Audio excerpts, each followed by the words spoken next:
ایک بار کا قصہ ہے، کہیں دور پہاڑوں پر ایک عورت اور اس کا شوہر رہتے تھے۔ عورت بہت زیادہ دیندار تھی، لیکن اس کے شوہر کو اللہ پر اتنا یقین نہیں تھا۔ بیوی جب بھی اللہ یا اس کے رسول کا ذکر کرتی تو شوہر اسے ڈانٹ دیتا۔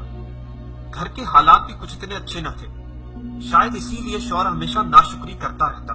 ایک شام گھر میں کھانا نہ ہونے کے برابر تھا، محض ایک ہی روٹی بن سکی۔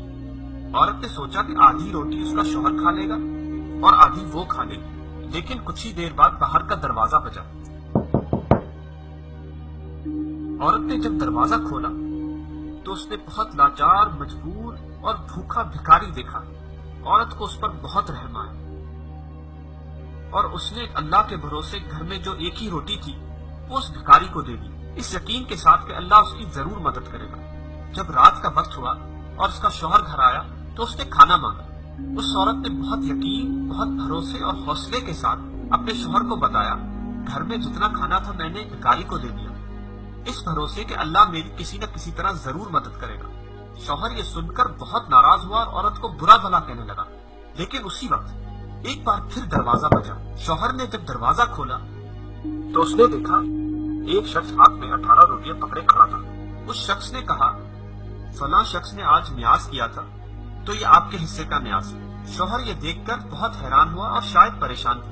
وہ یہ روٹیاں لے کر اندر گیا۔ جب اس عورت نے یہ روٹیاں دیکھی تو اس نے فوراً کہا، اس میں 2 روٹیاں کم ہیں۔ شوہر یہ سن کر مزید پریشان اور حیران ہو گیا، لیکن اس نے بغیر کوئی سوال پوچھے دوبارہ باہر گیا اور اس شخص سے معلوم کیا اس میں 2 روٹیاں کم کیوں ہیں۔ اس شخص نے جواب دیا، میں جب راستے سے آ رہا تھا تو مجھے بہت بھوک لگی تو میں نے اس میں سے 2 روٹیاں کھا لی، مجھے معاف کرنا۔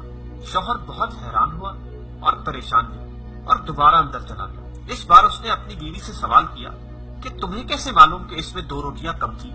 عورت نے بہت مسکراتے ہوئے کہا، میرے اللہ نے کہا ہے جو میری راہ میں خرچ کرے گا میں اس سے 20 گنا زیادہ عطا کروں گا۔ شوہر اپنی بیوی کا یہ جذبہ اور یقین دیکھ کر بہت حیران، بہت پریشان ہوا اور زار زار رونے لگا اور اللہ سے اپنے گناہوں کی معافی مانگنے لگا، اپنی ناشکری کی معافی مانگنے لگا۔